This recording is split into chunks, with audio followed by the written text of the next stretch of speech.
Top 10 খবর আজকের। বাংলাদেশের সাবেক প্রধানমন্ত্রী এবং বিএনপি চেয়ারম্যান বেগম খালেদা জিয়া আর নেই। আজ জাতীয় সংসদ ভবনের সামনে লাখো মানুষের উপস্থিতিতে তার শেষকৃত্য সম্পন্ন হয়। দেশ বিদেশের রাজনৈতিক নেতারা শোক প্রকাশ করেছেন এবং তাকে স্মরণ করেছেন। বাংলাদেশের ইতিহাসে একজন গুরুত্বপূর্ণ নারী নেত্রী হিসাবে তার রাজনৈতিক জীবনে 3বার দেশের প্রধানমন্ত্রী হওয়া এবং গণতান্ত্রিক আন্দোলনের ভূমিকা অপরিসীম।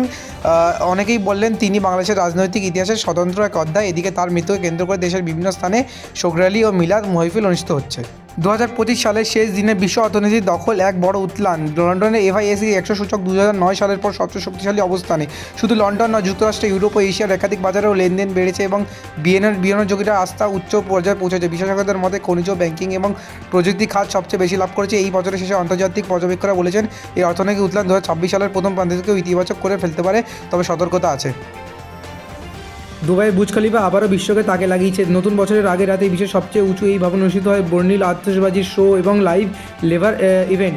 লাখো মানুষের টাওয়ারের নিচে ভিড় করেন এই দৃশ্য প্রত্যক্ষ করতে, আর কোটি কোটি দর্শক অনলাইনে লাইভ দেখেন। আতশবাজি ও আলো নকশা মিলিয়ে তৈরি হয় এক চমৎকার মুহূর্ত। পুরো বিশ্ব পৌঁছে যায় দুবাইয়ের উদযাপন আনন্দে। একই সঙ্গে দুবাই প্রশাসন জানিয়েছে এবছর পর্যটকের সংখ্যা প্রায় 30% বেড়েছে, যা তাদের অর্থনীতির জন্য বড় সম্ভাবনা। বছরের প্রথম দিনেই তারা খুশি।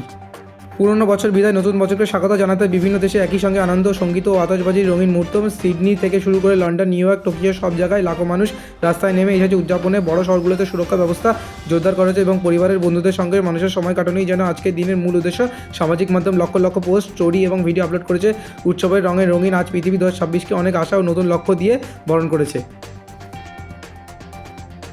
BBC ওয়ার্ল্ড বাংলার আজকে আন্তর্জাতিক নিউজ ক্যাপসুল এসেছে বৈশ্বিক রাজনীতি, নিরাপত্তা ও বাণিজ্য সংক্রান্ত গুরুত্বপূর্ণ খবর। ইউক্রেন যুদ্ধ পরিস্থিতিতে নতুন অস্ত্র সহায়তার ঘোষণা, চীনের সীমান্ত উচ্চেতনা এবং মধ্যপ্রাচ্যের মানবিক সংকট, এই তিনটি খবর ছিল নজরে। একই সঙ্গে আন্তর্জাতিক ফাইনালে মার্কেটে মুদ্রার দাম ওঠানামা ও বিনিয়োগকারীর উদ্বেগও আলো ফোকাসে। BBC জানিয়েছে 2026 সালে কূটনীতি বড় মোড় আনতে পারে, বিশেষ করে ন্যাটো, রাশিয়া ও মার্কিন নীতির পরিবর্তনের কারণে। মাত্র 2 মিনিটের এই ক্যাপসুল যেন পুরো পৃথিবীর অবস্থানের সংক্ষেপে হাজার কয়েক দর্শকের সামনে। আজ বিশ্বজুড়ে টেলিভিশন চ্যানেলগুলিতে চলছে নিউজ ইয়ার স্পেশাল অনুষ্ঠান, বিশেষ করে আমেরিকার টাইমস স্কোয়ার কাউন্টডাউন, নাসার ডকুমেন্টারি প্যানেল এবং ইউরোপের স্টার মিউজিক নাইট, অর্থাৎ 3টি ইভেন্টই সরাসরি সম্প্রচারে তাকিয়ে আছে। জনপ্রিয় সিঙ্গার, অভিনেতা ও সেলিব্রিটিরা অংশ নিচ্ছেন। এই বছরের শেষ রাতটিকে আরও স্মরণ করতে অনেক সিস্টেম প্ল্যাটফর্ম ফ্রি ওপেন করে দিয়েছে অনুষ্ঠানগুলো, যাতে সাধারণ দর্শকরা উপভোগ করতে পারে উৎসবের মুহূর্ত। 2026-এর শুরুতে মানবিক প্রেস পজিটিভ ভাব তৈরির জন্য এই আয়োজন যেন বিশ্বকারী এক যৌথ উদযাপন। ভারতের বিহার রাজ্যে প্রশাসনের বড় উদ্বোধন, উচ্চ পর্যায়ের IPS কর্মকর্তাদের বদলি, নতুন জেলা নেতৃত্ব নিয়োগ ও নিরাপত্তা পরিকল্পনার পরিবর্তনে আনা হয়েছে। মুখ্যমন্ত্রী জানিয়েছেন নতুন কাঠামো সন্ত্রাস বিরোধী অপারেশন ও সাইবার ক্রাইম নিয়ন্ত্রণে সহায়তা করবে। জানাত দিয়েছেন এই বদল ঠিক সময় এসেছে, কারণ রাজ্যে অপরাধ ও রাজনৈতিক সংঘাতের হার গত কয়েক মাসে দ্রুত বেড়ে গেছে। আজকের এই পরিবর্তন 2026-এ বিহারের জননিরাপত্তা কতটা বদলাবে সেটাই আজকে দেখার বিষয়। দিল্লিতে বছরের শেষ দিনে দেখা গেল রেকর্ড ঠান্ডা। গত 6 বছরের মধ্যে সবচেয়ে কম তাপমাত্রা। সকাল থেকে কুয়াশার ঢেকে থাকা শহরের রাস্তা, ট্রাফিক বাধাগ্রস্ত, বিমানবন্দর ও ফ্লাইট বাতিল ও দেরি।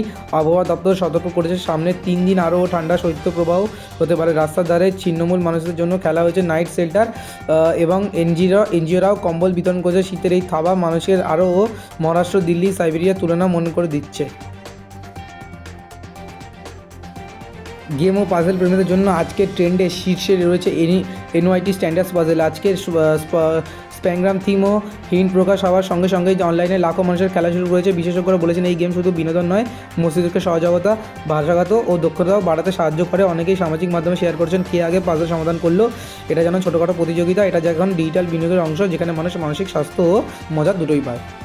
আজকে স্কুল অ্যাসেম্বলি নিউজের শিক্ষার্থীরা শুনেছে ভারত আন্তর্জাতিক ও খেলাধুলার প্রধান খবর। জাতীয় পর্যায়ের নতুন শিক্ষানীতি নিয়ে আলোচনা, ক্রিকেট ও FIFA 2026 প্রস্তুতি নিয়ে প্রতিবেদন ছিল সবচেয়ে বড় আকর্ষণ। স্কুল শিক্ষার্থীরা বলেছেন দিনের শুরুতে গুরুত্বপূর্ণ খবর জানা শিশুদের সচেতন ও দায়িত্ববান করে তোলে। আপনারা দেখছিলেন এখন TVX নিউজ টুডে। এই চ্যানেলে নতুন এসে থাকলে আমাদের চ্যানেলটিকে সাবস্ক্রাইব করবেন এবং ফেসবুকে দেখলে বেল আইকনটি প্রেস করে ফলো করে দেবেন। Thank you.